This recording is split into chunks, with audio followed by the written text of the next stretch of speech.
Welcome back to Dead Man Talking. I am your host, Dead by Dalen. Happy New Year to everyone. I hope your 2020 is off to a great start. I have a question that no one seems to think about. This decade is often referred to as the Roaring Twenties. Where is that roaring coming from? That's no animal I've ever seen before. You should run. As we twist from one decade to another, our stories tonight cover a variety of topics, all falling under the theme, what a twist. Trigger warning. Some stories tonight involve death, blood, and adultery.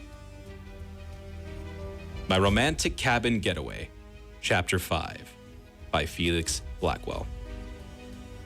You don't have to read all of these former posts if you're new to my situation.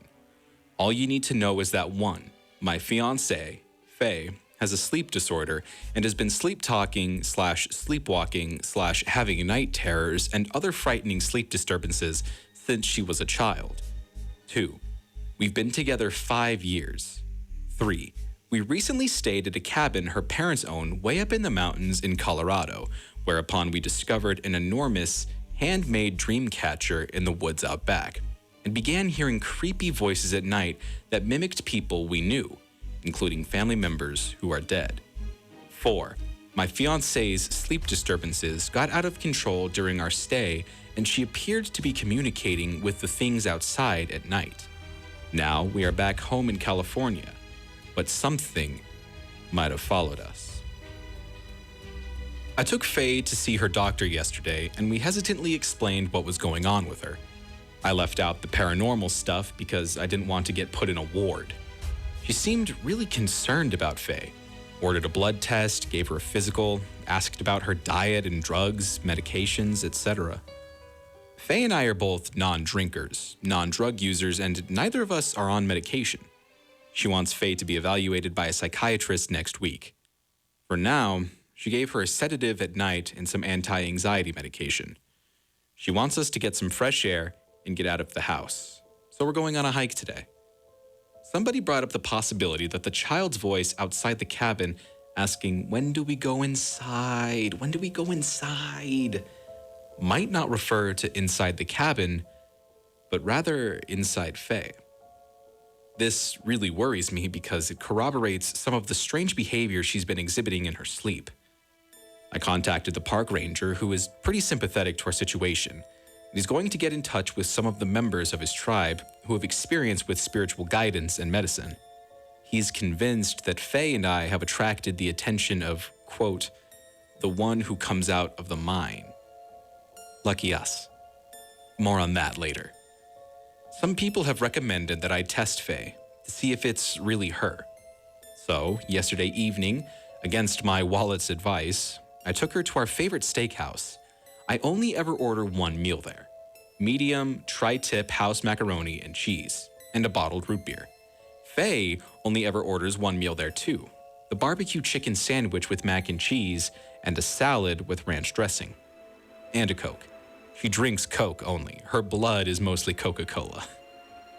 Faye took a long time deciding what to order, and ended up ordering a New York strip. I jokingly told her to order for me too, and she said, "I don't know what you want." She also ordered water instead of Coke. Usually we have arguments over how much Coke she drinks and how I'm always trying to get her to hydrate better and just drink water. So this was really unsettling to me. At the end of the night, when we were walking back to my car, I kissed her temple and asked if she still liked it when I called her Noodle. She said, of course.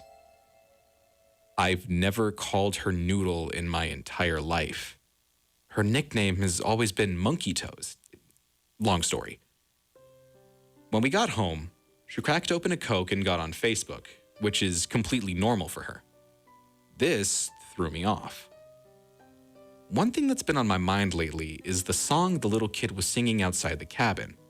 For those of you who don't know, in the middle of the night at this cabin in Colorado, we heard a child's voice coming out of the forest, singing an eerie song. I've been catching myself humming it almost every day. Uso miadu. I asked Faye if it meant anything to her, and I sang it to her while she was sitting on the couch. After a few repetitions, she sort of went blank, like she was hypnotized, and just wobbled back and forth ever so slightly for about 8 seconds, then snapped out of it and said, "I don't remember that." Last night is when stuff really started to hit the fan. I haven't gotten a full night's rest in over a week now, and it's starting to make me feel over-emotional and crazy. Faye started murmuring in her sleep around 1, as usual, but I couldn't understand much of it. She sat up in bed, took the sheets off her legs like she was going to go get up, but I grabbed her arm and asked her what she was doing. She said, "Tell them to leave." Her eyes were completely shut. I asked her, Who needs to leave?" She sat there for about 2 minutes, not speaking, just sitting straight up. I asked again, and she replied, "There's a man at the door." Then about 10 seconds later, "And a woman at the bottom of the stairs." Of course, this made every single hair on my entire body bristle. I got up and went downstairs, turning on every single light as I went and carrying my buck knife with me. Nobody was in our home. I looked in every single room downstairs and even in the backyard. When I got back to the stairwell, I heard someone stomping around upstairs. Someone had turned the light to the upstairs hallway off. I stood at the bottom of the stairs, looking up, trying to listen, but the noises stopped. So I walked back into our bedroom and got back into bed. It was likely that Faye had gotten up to go to the bathroom or sleepwalked a bit in the room and went back to bed. I fell asleep pretty fast, but woke up again only a few minutes later. Faye was gone. I heard movement down the hall, so I looked out into it, and I saw Faye coming out of the other bedroom. She staggered down the hall toward me, then stopped, turned around, and walked back in the other direction. She did this 7 or 8 times. She was walking in almost the same way as the night before, standing really high up on her toes, her legs totally rigid like they were made out of cement, and her arms completely limp and flopping back and forth. It was extremely terrifying seeing her move like that. She was totally graceless. It was like someone was testing out a human body for the first time. At that same moment, I heard a noise through the bedroom window and ran over to check, thinking someone was really at the front door. You can see down to the front entryway from our bedroom window.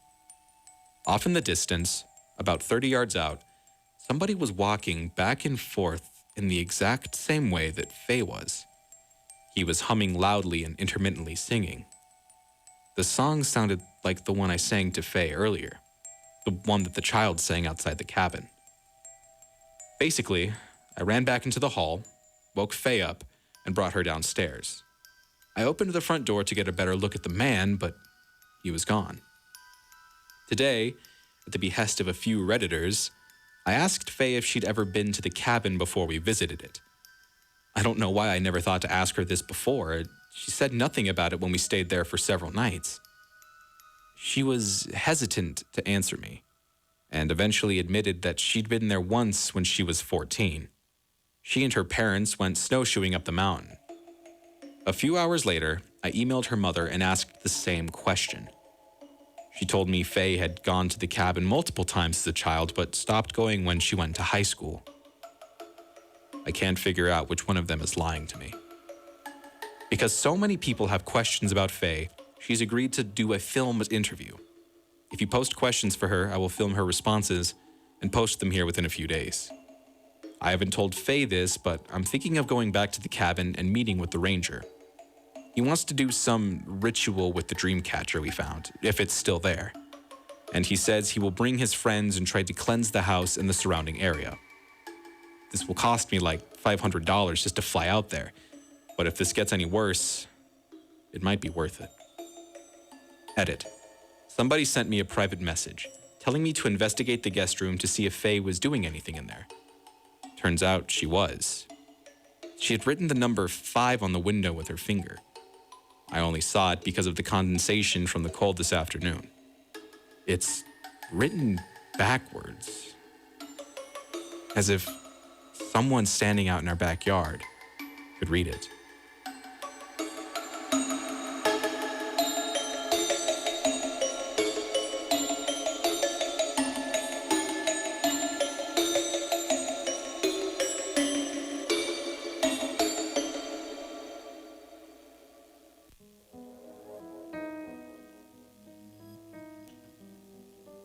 Coffee by Alex Turner. It's 9 o'clock again. I'm late. I always seem to be late. Is it my fault? Perhaps. Although I'd feel much more comfortable if I could blame the television for suckering me in to watch 10 more minutes of whatever procedural stupid cop show is airing at that particular moment. CSI, NCIS, NY, LA, the initialisms have lost all meaning. It's like watching one long stream of suits nodding furtively at one another. But how can I blame the television when I'm the one sitting here watching it? Whether I switch it off before the killer is revealed in a conveniently placed monologue, or whether I sit and find out who done it, my brain tells my legs to remain still, hovers my fingers above the off switch of the remote, tells my eyes to stare unblinking at that box. 10 more minutes. No, I'm late, and I don't like to be late. I have my schedule to keep. I need to go now before the next show starts and I get distracted again. I grab my navy blue fleece, not my smartest of coats. The edges are a bit worn and there are holes in both pockets. But the weather has taken a dip into what some might call Arctic conditions recently. The truth of it is that the weather has been a bit chilly, with glittery layers of frost peppering the sidewalk in the wee hours of the morning. I drive in the dark to a small diner that specializes in homemade pie called Ada Pie. From the Greek letters Ada and pie. Ada pie. Get it? Ugh. It's where I get my evening meal and cup of coffee every single night. I live alone, so I eat alone. I don't really mind that I have nobody to go there with. I like the smell of the pie cooking in the kitchen, the gentle clinking of the stainless steel cutlery against cheap ceramic plates. There's no chatter. I like that. Nobody comes into a diner at 9 o'clock at night unless they're passing through, or so mind-blisteringly bored of their own house that they go to the diner simply to have someone else do the washing up and cooking for them. I walk in and take my usual chair, a chair I've sat in every single night for the past 2 months when my newfound habit of eating here began. And the pudgy waitress with an explosion of black hair, whose name I have yet to commit to memory, comes over with a pencil and notepad. Hello, sweetheart. What can I get you tonight? I'll just take a coffee for now. Thank you. No pie? I shake my head decisively. No pie. All right. I just got to put on a fresh pot of coffee. Should be with you in a couple minutes. Thank you, I said. She stuffs the notebook into her apron pocket and waddles back into the kitchen. I look around. The old man, I think his name is Joe, probably close to being 100 years old. I mean, heck, he could be 300 judging by the cavernous wrinkles all over his jowl-heavy face, sits in his usual corner reading the paper with a massive slice of key lime pie in front of him. He'll read the whole paper before he touches it. Sitting with his back to me 3 tables down is a young woman. Her name is Amy. I know that because I heard the plump waitress, whose name I can't recall, speaking to her 4 nights ago and call her by name. I assume she's in college. She comes in here to study every night, I guess. Because nobody actually comes in here. She has an oversized set of headphones that are a metallic pink color, and she's bobbing her head to the music whilst poring over a thick lever arch folder full of notes and revision. I look over to the far left corner. This isn't right. There's nobody there. I shift uncomfortably in my seat. Someone is always there. Always.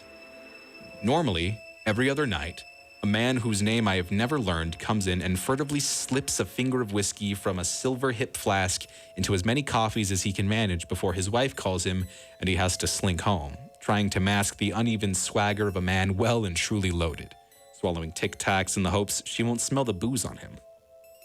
He wasn't here yesterday, so it was supposed to be his day. I wonder where he is.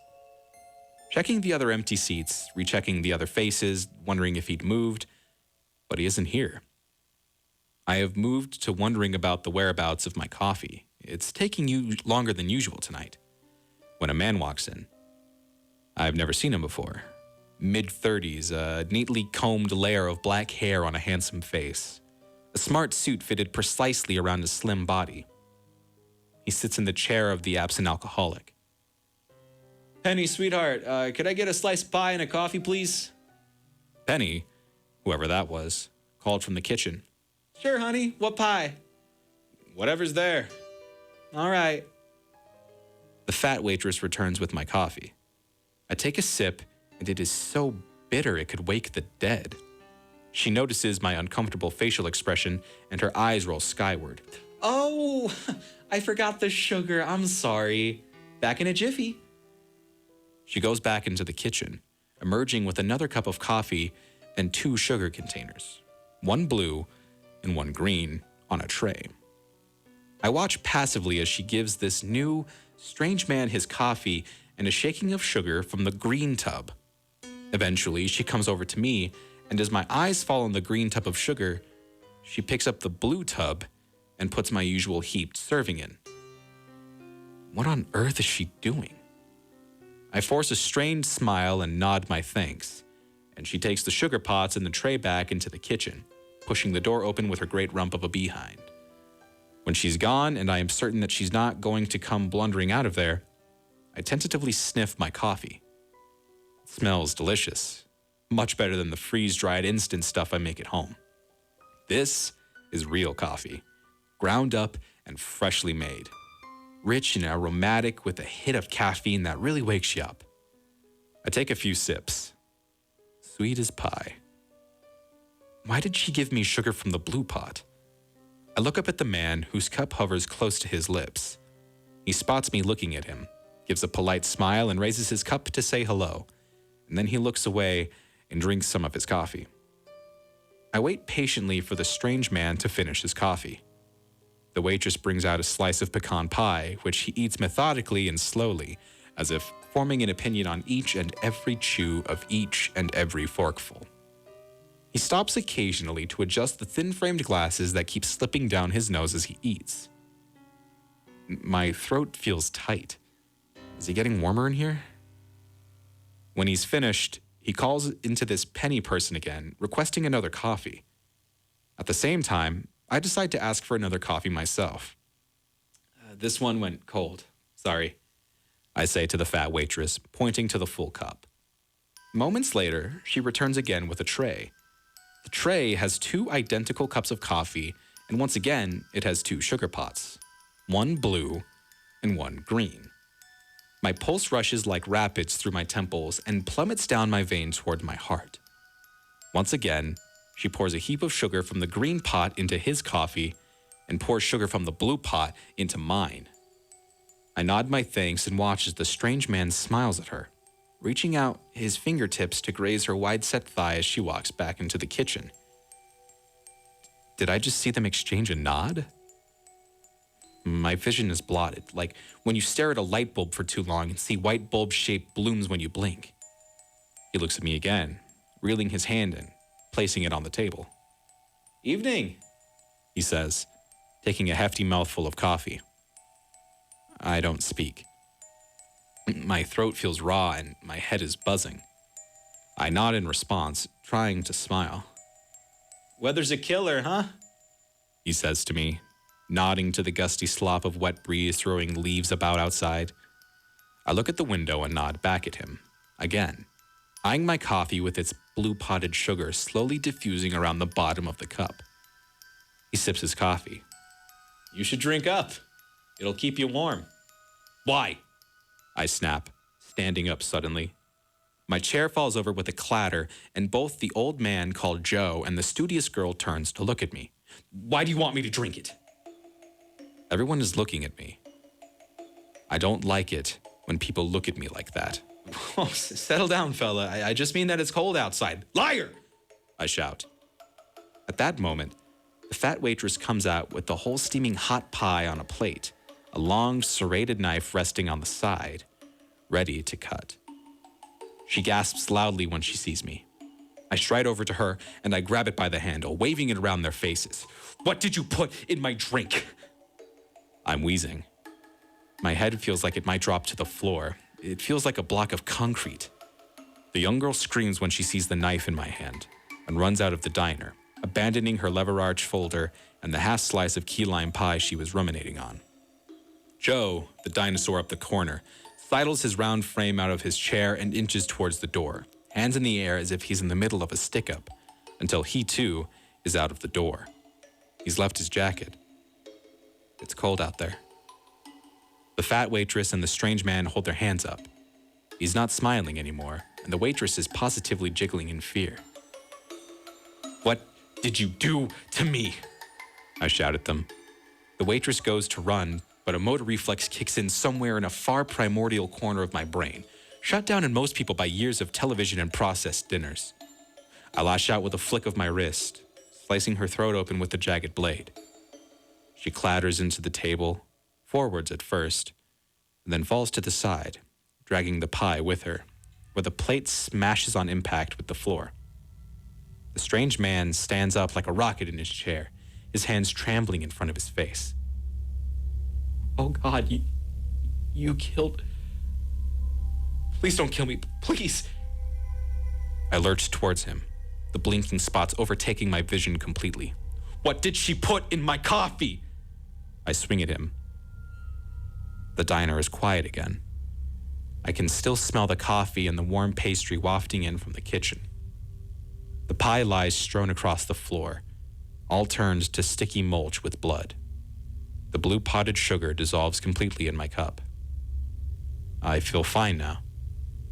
So I sit here now, a scrap of paper and a fading pen in my hands, cross-legged on the unforgiving bed of a temporary prison cell, waiting for another lawyer.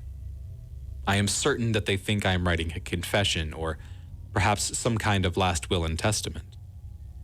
Perhaps they think I might kill myself. Before I turned away my first lawyer, who seems to me like the kind of public defender who served no purpose other than to offer some company or comfort to a man most definitely condemned, I asked him about the strange man, about the fat waitress, about the suspicious change in circumstances that night. The alcoholic whose name I'd never learned had died of a heart attack not long after he'd left the diner a couple of nights before. A persistent diet of dessert, whiskey, and caffeine had taken its toll on his middle-aged body. It was for that reason, and that reason alone, that he'd failed to show up to Ada Pie. I still don't find that name funny. That night. Mr. Michael Stevens was the name of the strange man who came to the diner. He was in a relationship with Penny, who turned out to be the overweight waitress. He usually ate in the diner at 8 o'clock, but was waylaid in traffic, so he had come in later that night. Mr. Michael Stevens was a diabetic who Penny reserved a pot of sugar that wasn't really sugar, so he could have sweet coffee every night without dying. Ironic, that.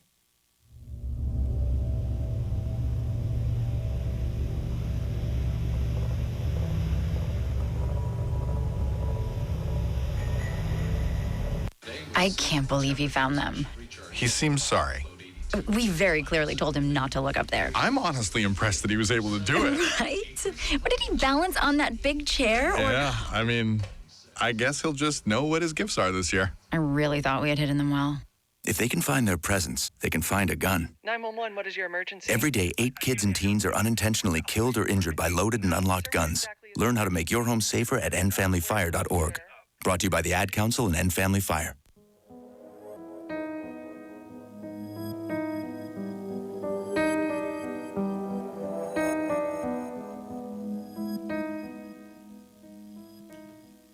An Unexpected Letter by Chris J. Mitchell. Dear Mr. Benjamin Rode, the letter began, I do hope this letter finds you in good health. As you are aware, your grandmother recently passed away, and it is my duty as her solicitor to fulfill her final will and testament. Nutty weirdo, I thought to myself. She probably left me a stale bologna sandwich and a stuffed armadillo. At least she had thought of me, but I could not imagine what she might have left me. if that was the intention of this letter. I assumed little was remaining after most of her possessions had been sold and the money invested for her beloved Francis. At least for the rest of his life, he would get double the walks, silk pillows to sleep on, and free-range chickens for every meal. That is the lucky life of a lucky poodle. I had not spoken to my grandmother for about 10 years, and before that, she was distant at the best of times in both location and conversation. She never made the effort to communicate or even reply to a Christmas card. The letter continued. Your grandmother asked me to pass on certain details, for it was her wish to recall certain nostalgic memories about her friends, and she was most insistent that I recorded this. Firstly, Mr. Caravaggio, number 10, Perth Street, London. No postcode. Helpful, I thought, but I have no idea what this information is meant for. Then, Mr. Madison and Mr. Doyle. Both of their addresses are in the appendix accompanying this letter, all three of whom were dear friends of Elizabeth, your grandmother. She wished for them to be notified of her passing and have been sent correspondence about her death, apart from Mr. Caravaggio, for whom we have no complete address. Elizabeth requested that if you could see them individually and pass on your condolences, she would be most grateful. She also mentioned that as you do not know them, she would not expect you to do this, but as a favor for the dear friendships she held with them, it would be appreciated. I appreciate your sentiment, grandmother, but not your practicalities. 3 people I've never met who made themselves be dead or in no more contact with you than I myself. I will give it some thought, but appreciate the fact you don't expect me to carry out the task. I will not go into full detail here of our discussions and was not requested to, but needless to say, if you wish for further details, do call me and I will be happy to discuss all that I can remember. Mr. Madison was a great violin player and it brought joy to Elizabeth to recount him playing for her. The violin was learned from his grandfather, who was once said to have played in front of the Tsar of Russia, Nicholas II. How this came about, I have no idea, but there is no reason to doubt it being the truth, and I was informed that both Mr. Madison and his grandfather were most resourceful and had achieved some quite astounding accomplishments. Mr. Doyle was a detective who worked on cases across the boroughs of London, starting as a babby on the beat, as she put it. He then worked his way up and finally became a detective. He investigated many murders, and although not strictly allowed, he would discuss all manner of details about how they occurred and what he did to catch the culprits. Finally, Mr. Caravaggio, for him, she wished me to state that she had not a love affair, for he was a dumpling at best, but a great chef and loved to travel. In fact, they visited many corners of Britain and of Europe. It was from Mr. Caravaggio that she gained great confidence and where she learned a love of exploration and how to take care of herself at home or abroad. Grandmother, you are pouring out your heart, but I wish you had been a little friendlier when you were alive. I've no idea why you're communicating this to me now. Elizabeth wishes to communicate this to you now as she realized that she may have neglected you and your mother in the past, but she wished to be alone and saw no reason why, as she put it, she should have to be chatty with people. At least she was honest. This now brings me to the final point of this letter. You may have noticed 2 old keys as part of this delivery. I had indeed, and I thought they were 2 fine-looking antique keys. Also, there was a map and an address to a cottage that your grandmother owned. I'm afraid to say she has not left the cottage to you. Afraid, but not surprised. The cottage will be sold and the income will be provided to Francis. But she said all contents you find within the cottage should be split equally between you and your mother. This was intriguing and not what I expected. Perhaps she left me something after all, although I imagined I would likely see further stuffed animals at most. The cottage was not more than a couple hours by train and perhaps a 30-minute walk from the station. It seemed like a quaint place, so I decided to visit that weekend. Your grandmother requested that you acknowledge receipt of this letter and keys. She wanted to be absolutely certain, so I will continue to make contact with you until I am assured that you have received both.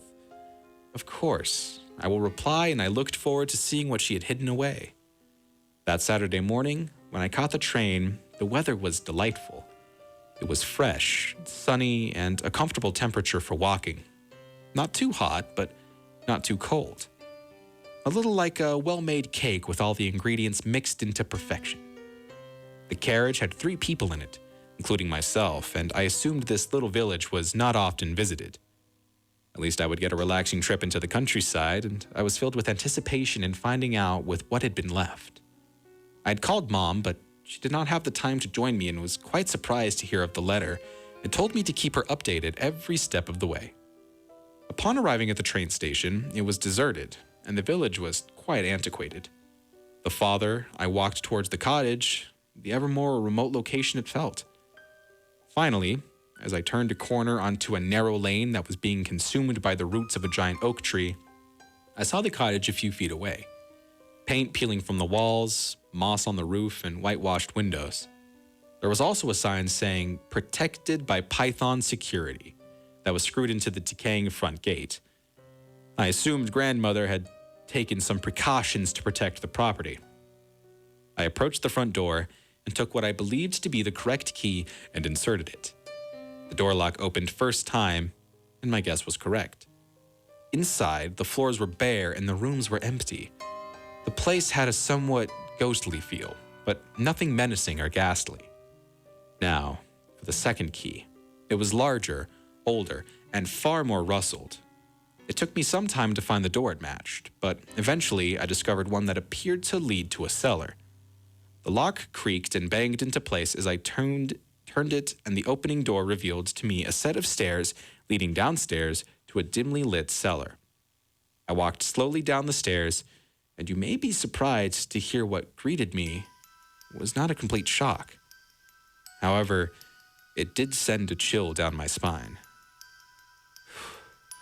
Well, grandmother, I should have expected it, but not even I thought you were quite this daring. When I was a child, I would see my grandmother occasionally, and sometimes she joked that she had murdered her husband and locked his body in a cellar. He was a womanizer and a drunk who supposedly ran off with a chambermaid, but she had good friends who had given her the knowledge and the ability to carry out such an action whether they were aware she did it or not. I took her comments all in good humor, but considering all that had taken place before this moment, maybe I should have expected to be met by a skeleton.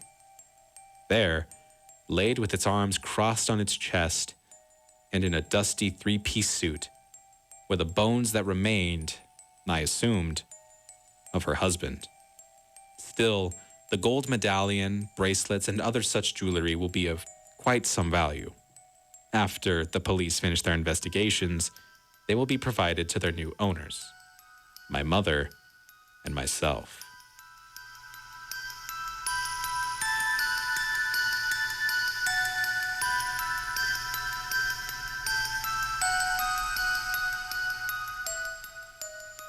Picture Perfect by Seth Paul. The world can be a cruel place. I had always been optimistic about life and the promises it held, and that even with life's ups and downs, working hard and striving for the best one could be always led to other better things. My perspective changed after my daughter drowned at the tender age of 13. There was no reason for it. It was at summer camp. The lake was calm and she was an experienced swimmer. Lifeguards were on duty. But it still didn't change the fact that she was gone, taken from me by a cruel, unforgiving world. I knew I was not alone in this. Tragedy takes people all the time, from natural disasters to mass shootings. But pain is pain, no matter how it happens. I went about my life as best I could, as did my wife, but there was always that piece missing, that our only child would never come home. Never smile about her grades, never talk about going off to study. Even at 13, she had an eye on the future in a way that I never did. She would talk about going into chemical engineering so she could go into the energy fields, while my philosophy degree all but guaranteed I'd be in a cubicle for the rest of my life. I saw her life of untapped promise, all gone. All I could look forward to was what could have been, and what I had now, as I did, my life began to unravel. It wasn't a dramatic unraveling, just a slow descent into depression and a gray sense of purposelessness. My wife and I barely saw each other anymore. just working ourselves to the bone, paying for a house too big for us. When we spoke, it was about the weather or politics or what to have for dinner. 9 years went by. I came home to find dinner in the oven and a note that my wife had an errand she needed to run. Sometimes I wondered if it was really an errand, and I found myself not blaming her if it wasn't. I sat in front of my computer and loaded up my email, wondering if there were any bills I had missed paying this month. That was when I saw it. No sender identified, just a subject line and an attachment. It read, "What could have been." It was most likely a virus, and I was going to delete it, but I found that today, I really didn't care if my computer was infected. I clicked on it. I didn't expect the images that came up. Images of a smiling young woman wearing a graduation cap, holding a diploma. Chemical engineering. The name. It was her. My daughter. But it couldn't have been.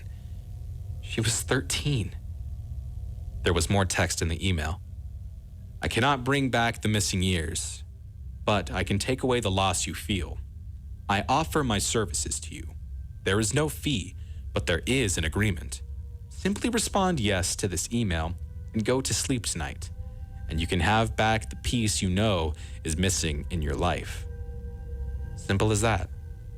It wasn't much of a sales pitch, but I just made it sound more true than if it were more glitzy. But it couldn't be true. The dead couldn't be brought back to life. She was gone, and all this was a cruel joke, being played at my expense. But then, if it was just a joke, what could be lost? Nothing could be worse than what had happened nearly 10 years ago. At worst, I could laugh at being made a fool of. It wouldn't be so bad to laugh again. I responded in the affirmative, and then went about my day as usual. Despite my obvious reservations, I couldn't help but be excited when I went to sleep. I didn't talk about it with my wife. Why would she believe me? For one, and for another, what good was it to build up her hopes if it wasn't going to come true? When I woke up, the bed next to me was empty, save for another errand-based note. I looked around, but there was silence in the house. I knew it had to be fake. But the fact that it was felt even worse now that I had gotten my hopes up. I was having breakfast, ready to head off to work, when the knock came at the door. We had plenty of solicitors in the neighborhood that showed up early in the morning, so I didn't think much of it when I answered the door. And she was there. I couldn't speak for a moment, and neither could she. We just looked at each other, wide-eyed, and then she threw her arms around me. She didn't even have to say a word. We both broke into tears. The email had been right. She had come back to me.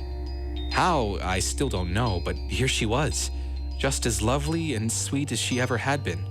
Older, just like she had been in the picture, but I could still see that same glint in the eyes, the smile she gave on every A she brought home. I called into work and told them an appointment came up. They understood. I didn't realize how much PTO I had accrued, so it wasn't even that big a deal to have the day off. We decided to go to a diner we loved to eat at. I hadn't been there in years. It was dingier than I remembered, but it didn't matter. It was a little awkward at first, trying to come up with things to say. I mean, how do you reconnect with someone who's been gone for years? But I didn't even need to worry. The words poured out over her so quickly that I just listened. Life I had never seen. Friends and relationships, schoolwork, balancing college studies with making sure she had a life outside of it, and the internship with DTE that she had just started. She had spent a few years dating a young man, and just a few days ago, he had proposed to her. She showed me the ring. I didn't even know him yet, but he already sounded wonderful. Of course, as her father, I'd have to keep an eye on him, just as a precaution, but still, just knowing she was here was more than enough for me. But something still didn't make sense to me. How did she have such a rich and full life? How could she have been brought back and have so much history when all those years for me were just gone?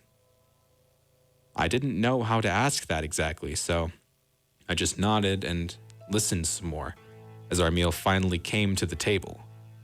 But I got my answer anyway. It was not what I expected, and my blood ran cold. I just couldn't believe my eyes, Dad. I couldn't believe someone would be able to do that. Do what? She looked at me, at first confused, and then smiled. Oh, right, of course. It was that email. It had that picture of you and told me all I had to do was say yes, and I didn't believe it was true, but what was the harm in trying, and here you are. She had gotten the same email. A picture of me like I had gotten hers. She placed her hand on mine. I'm just so glad to have you back.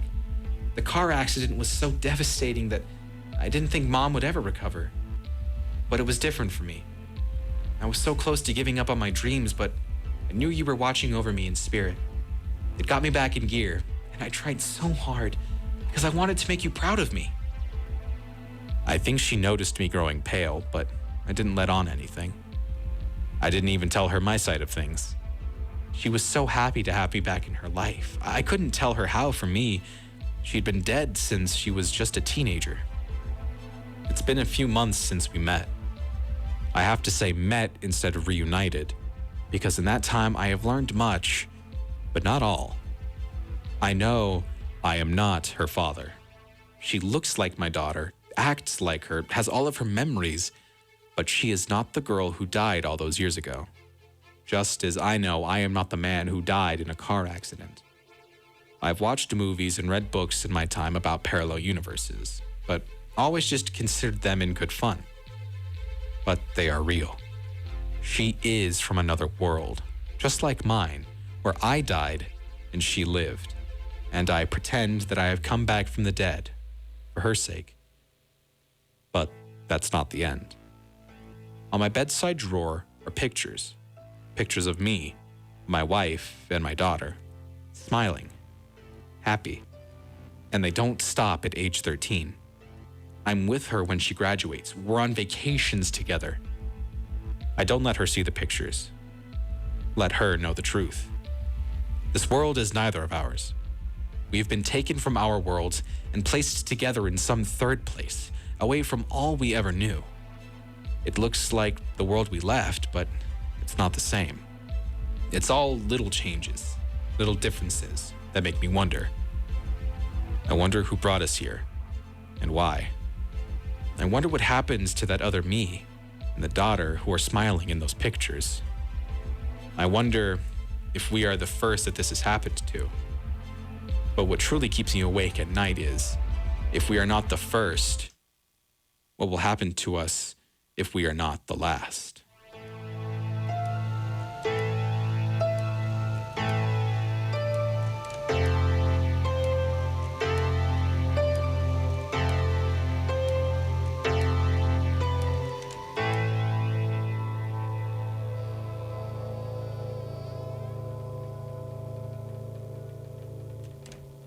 When I was little, I didn't talk for a long time. I was sensitive to lights and sounds, so I built secret hiding places where they couldn't get in. Sometimes I do the same things over and over, until one day I found out I had autism. My family got me help. Slowly, I learned how to live with it better. Early intervention can make a lifetime of difference. Learn the signs at autismspeaks.org/signs. Brought to you by Autism Speaks and the Ad Council.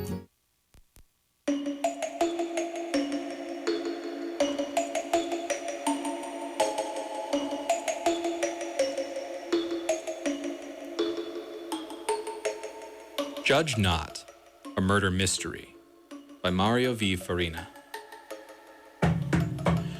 Hear ye, hear ye. The Superior Court of the County of Los Angeles is now in session. The Honorable Lee Mannerheim presiding.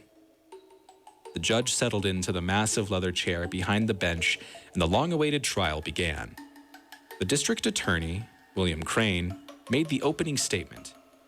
"We will show," he stated, "that on night of March 23rd, this year, the defendant, Henry Allen Wilton, brutally murdered his wife. We will show that this motive was control of the family-owned corporation Horizons Beyond. Henry winced when he heard himself accused of murder. He wanted to shout, "That's a lie, I loved Jan." But he couldn't do this. John Barkley had warned Henry that outbursts during the trial would hurt him. When it was his turn to speak, Mr. Barkley asserted that the defense would prove that his client was innocent. Someone else had committed the murder and made it appear that Henry had done it. John didn't mean a word of what he was saying. In private, he made no secret of the fact that he thought Henry was guilty. But everyone deserved the best defense that he or she could buy. And John knew that he was the best. He had been able to convince the judge to grant bail for Henry. It hadn't been easy or cheap. Henry was president of Horizons Beyond, an international travel agency worth several $100 million. John had utilized his skills of persuasion, honed to an acute sharpness with 20 years of courtroom experience, to convince the judge that Henry Wilton wasn't about to skip the country. Henry had grown up in the Bronx. He had always had a manipulative bent and, in his youth, had ingratiated himself to some powerful movers who had helped him obtain an education in an Ivy League college. Then, he had acquired an influential position at a well-known advertising firm. The same powerful friends had helped him infiltrate the highest strata of society. In his early 30s, he had met and fallen in love with Janice Ann Lansbury of a prestigious San Diego family. She had returned his love, and the wedding had been the gala event of the decade. The couple made their home at the outskirts of Los Angeles in a luxurious estate they dubbed Hidden Acres. Horizons Beyond had been founded by Janice's grandfather. At the time of the marriage, she was its sole owner. On their 10th anniversary, Janice had conferred upon Henry half ownership in the company. "How else can I show my undying love for you?" she had declared as they toasted each other at their anniversary party. The first day in the courtroom was long and boring for Henry. The jury was finally selected, and the court was recessed until the following day. John told Henry that the 9-man and 3-woman who had been selected to serve on the jury were above average in intelligence. This fact meant that Henry had at least a 30% chance to cheat the gas chamber. It could have been much worse. As Henry drove homeward, he reviewed in his mind how he had come to find himself in a battle for his life. It had begun on the night of March 23rd. While Henry was away on business in Reno, someone had invaded the grounds at Hidden Acres. The person, or persons, had made their way into Janice's opulent bedroom and had murdered her with one well-placed bullet in the brain. A silencer had probably been used since the maid had heard nothing and had not discovered the outrage until the following morning. $500,000 worth of jewels had been taken. The police were unable to uncover any clues. The murder weapon was never found. At first, it appeared that Henry was completely in the clear since he had been in Reno on business for several days. Later, routine investigation by the Reno police uncovered the fact that Henry had chartered a private plane on the night of the murder. A plane that was capable of flying to Los Angeles and back in a time span of only 4 hours. At his hotel in Reno, Henry had not been seen from 10 in the evening until 9 the following morning. The state contended that Henry had ample opportunity to fly to Los Angeles, take a cab to Hidden Acres, secretly enter the mansion, murder his wife, and return to Reno during the time that he had not been seen. Henry had taken the jewels to make it appear that robbery had been the motive, they said. Henry Wilton had been the only passenger on the Gulfstream 840. The pilot, Mike Chandler, could not be located. When asked to explain his strange actions that night, Henry said that, on impulse, he had decided to take a trip to Montreal, but changed his mind after he and the pilot had been in the air for several hours. He had ordered the pilot to return to Reno.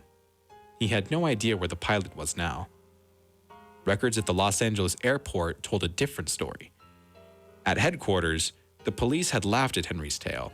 The statewide cab company had a record of a Mr. Johnson having been picked up at the Los Angeles airport and having been taken to a point within a mile of the Wilton mansion.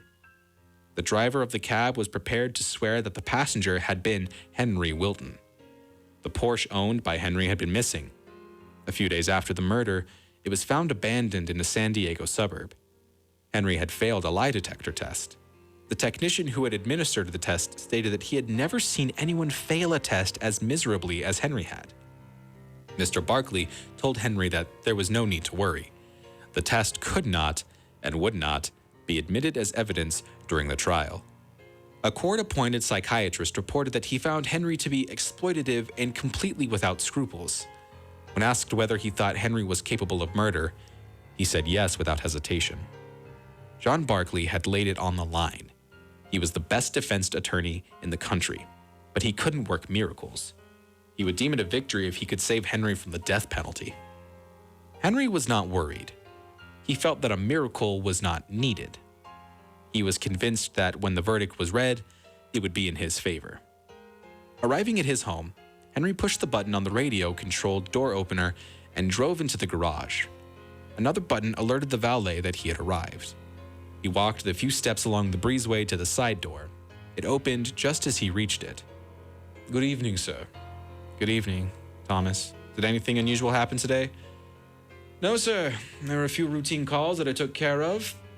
There were none that required your personal attention. Is there anything I can do for you now?" "No, Thomas. You may retire to your quarters. I'll glance at the evening paper and go to bed." "Very well, sir." Henry walked into the library and sat in his favorite armchair. He picked up the paper that had been made ready for him and skimmed the headlines. Looking over his shoulder to make sure that Thomas was gone, Henry reached for the ornate French phone located on the stand next to his chair. He dialed a number and then waited a few seconds. "Is it safe to talk?" There were some words on the other end. "Yes, I know, dear, but it will all be over within a few days. Then we can let it all blow over and take a nice trip." Henry listened, then spoke again. "Having you on my side makes all the difference. I'll call you when I get home tomorrow. Good night, my dear." The proceedings resumed at 9 the following morning. The clerk called out the familiar "Hear ye," and all present settled down for a full day. Henry and his attorney were seated at a large oak table. Flanking them on both sides were additional lawyers from the old firm of Cohen, Adams, and Griffith. Henry knew that they had made an impressive array against the two individuals, that the state had managed to pit against him. The courtroom was packed. There was a raucous hubbub that Judge Mannerheim effectively quelled with severe "Order in the court!" Henry stared at the judge. Stern-looking. Very stern, he mused. John had told Henry that Judge Mannerheim had a reputation for adhering to the letter of the law. If Henry were found guilty, he could expect no mercy. Henry pursued the jury. He tried to recall the professions of the members. He remembered that most of the men were in business for themselves. 2 of the women were wives of office workers, and the 3rd woman was in business for herself with a dress shop. Feeling that he had a professional eye for feminine beauty, Henry studied the faces of the women. Not even one of the 3 was half as attractive as his sweetheart, he concluded. If the state had any inkling that he had been seeing this beautiful woman for over a year, they would have a field day. He glanced at his watch. It would be several hours before the court would be recessed. John leaned in his direction and whispered, "You should be paying more attention to what's being said. Juries expect that." Henry nodded and tuned in. The people were presenting a pretty good case. They had brought out a witness who was testifying to the brutality of the murder. Henry leaned over to John. "Are they allowed to be so graphic?" He continued with, "Couldn't that be considered inflammatory? Maybe you should object." John whispered back that there was not much he could do. The prosecution was within its rights. "Approach the bench." The judge severely summoned the attorneys from both sides. William Crane and John Barkley moved forward. There was an out-of-earshot animated discussion, then the consultation was broken off. John Barkley came back to the table. "What did the judge have in mind, John?" The judge was very disturbed at the methods being used by the prosecution. They were told to cool it. "You were right. I should have objected." "How did Mr. Crane feel about this?" "Oh, he was furious and made a formal protest. On balance, this was good for you. Your chances have improved a great deal." In the afternoon, a procedural battle erupted over whether an individual named Gordon Ephraim should be heard. Henry knew who Gordon was. This man could place him at the Los Angeles airport at 11. His testimony would be devastating. John's argument that the existence of Gordon should have been revealed to the defense before the trial began was weak. But that's all they had, and that's what they went with. The judge listened to the arguments of both sides, then decided in favor of the defense. It appears that people had ample opportunity to inform the defense of this witness, Mr. Crane, the judge declared angrily. I will not allow this testimony. I have to warn you, counselor, that your conduct in this matter has been duly noted. Now, as the hour is getting late, we will adjourn and resume at 9 tomorrow morning. As Henry walked out of the courtroom, he discussed the events of the day with Mr. Barkley. They don't have a great deal left, Henry, John said. The evidence is strong, of course, but it's circumstantial. We'll have just one more hurdle to overcome, and then I think you'll make it. In the library, Henry depressed the digits of the number he had dialed the night before. Hello, darling, he said. How do you think the jury feels about what happened today? He listened. No, sweetheart, I don't have my eye on any of the women in the jury. I was just studying their faces to see if I could guess what they were thinking. When compared to you, they're nothing. There was a pause. Yes, dear. Tomorrow should be a decisive day. And do be careful. I caught you looking at me with that special way you have. There will be plenty of time for those looks later. On the following day, the state presented records from the statewide cab company and offered the testimony of the cab driver who had driven a man close to Hidden Acres. The driver stated positively that the man was Henry Wilton. Mr. Barkley introduced the evidence that the witness had been fired from his previous position for drinking. The objections from the prosecution were to no avail. They were summarily overruled, and the destruction of this witness was allowed to continue without interruption. The state attempted to introduce records obtained from Los Angeles International Airport. John was able to have most of them stricken because of missing affidavits. This favorable ruling was based on a technicality, to be sure, but the defense had prevailed. The state rested. Mr. Barkley, are you going to make a motion? Judge Mannerheim asked. John seemed taken aback, then remembered that it was customary to move for dismissal on the grounds that the state had not presented a prima facie case. These kinds of motions were usually denied. He made the motion in a desultory manner. Motion granted. The judge turned to face the district attorney. Mr. Crane, the behavior of the state in this courtroom has been reprehensible.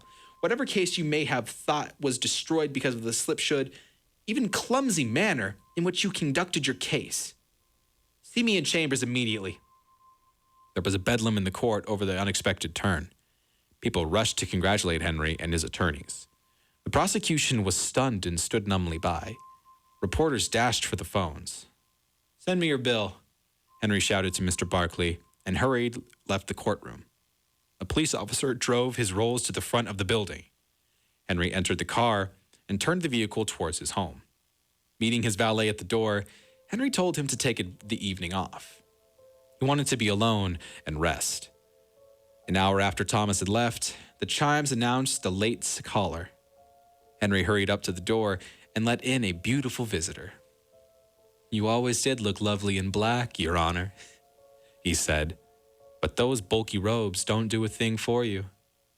He drew her close and kissed her passionately. I knew you were on my side, he said, but what you did today was outrageous. They're going to be very angry with you, Lee. What are they going to do about it? Now that they don't have you as the political victim of the century, they'll have to go after Mike Chandler and the maid. My spies in the DA's office tell me that they've had Mike under surveillance for several weeks. They didn't move aggressively against him because they felt you were easier. In chambers, I told Mr. Crane what I knew and what would happen to the pack. Henry, you know what a stickler I am for ethical behavior. I wouldn't have taken such extreme actions if I hadn't known the truth, but my love, what a dunce you were that night. When you flew down to see me, you played right into the hands of the prosecution. It was lucky for you that the judge knew you were innocent.